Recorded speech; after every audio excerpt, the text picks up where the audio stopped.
All right, let's talk Grizzlies, shall we, as we finish up here on ABC 24 this week. And it's a pleasant topic because they've had such an amazing season. Otis, you and I have talked about this many times. Nothing brings the city together more than some winning basketball does. And I think even though none of us cover the NBA as a beat, we are all basketball fans. We're all Memphis fans. And I just couldn't help but think, you know, as we saw all the dancing and everything that we're showing here in the video, and how much fun all the fans were having, all the naysayers that were out there when this first was pitched as an idea by then Mayor Willie Harrington. Right. I think you remember Heidi Schaefer was a vocal opponent. There were NBA Now signs in some front yards, no NBA signs in other front yards. And it really was a divisive issue. People just really thought the city was about to get taken. How do we trust this billionaire who wants to relocate an NBA franchise from where? Somewhere in Canada. And it has been proven to be actually one of the best things that's happened to this town. No question about it, Richard. And I'm biased here because I've been an NBA fan ever since I was a little kid. You know, I started with Wilt Chamberlain, Bill Russell, and Oscar Robertson.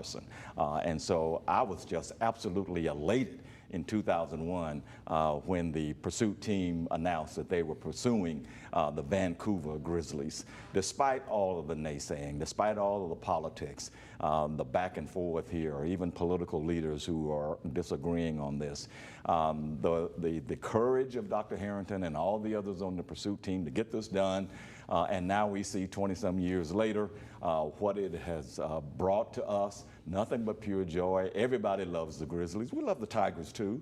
But NBA basketball, you have the best games right here in your hometown. If the Tigers are in the tournament, none of those games are in town. So this is just a fabulous thing. It has meant a lot of money for the city in terms of revenue, and now we have all this national exposure with Ja Morant and that team. It can only get better from here. In a facility that is first class, I think we'd agree even after all this time. I'm still very proud when I walk in the FedEx Forum. Reverend Whalum, let's talk about do you think that this ownership group is committed to keeping this a winning team and doing what it takes to keep this squad together?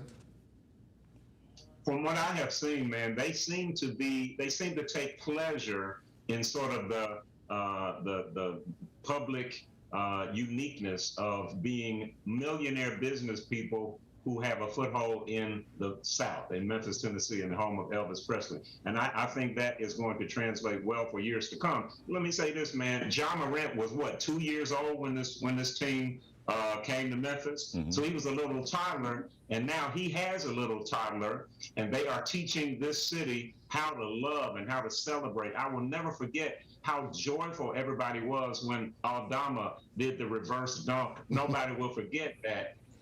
And to see 15,000 white folk, because there had to be 3,000 black folk. But anyway, to see white people saying, whoop that trick, whoop that trick, whoop that, oh man, it's been beautiful. And I think that Ja Morant particularly is going to teach this community to come into the 21st century, to embrace the hip hop culture and to see the best in each other, especially with that pretty little girl he's got. In the remaining time we have left, Dr. Chatham, I think what struck me about this particular team is just how close they were.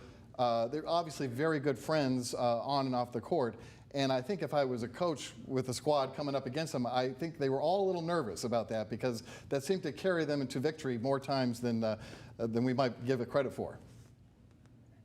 Yeah, I agree. This may be the first time on your show that all four people appearing are in total agreement.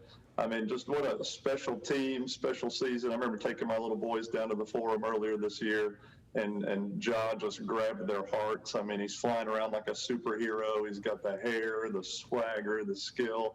He's on Twitter last week encouraging a young lady with cerebral palsy who's doing the hard work to walk.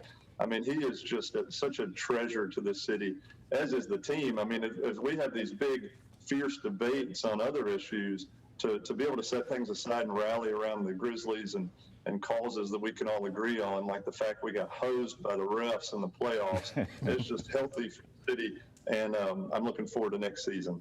Yeah, boy, I am too. I think we all are. Yeah. We got to leave it there, unfortunately, but I'm glad we had some time to talk about our Grizz because they've been a source of pride for sure. Love those Grizz. Absolutely.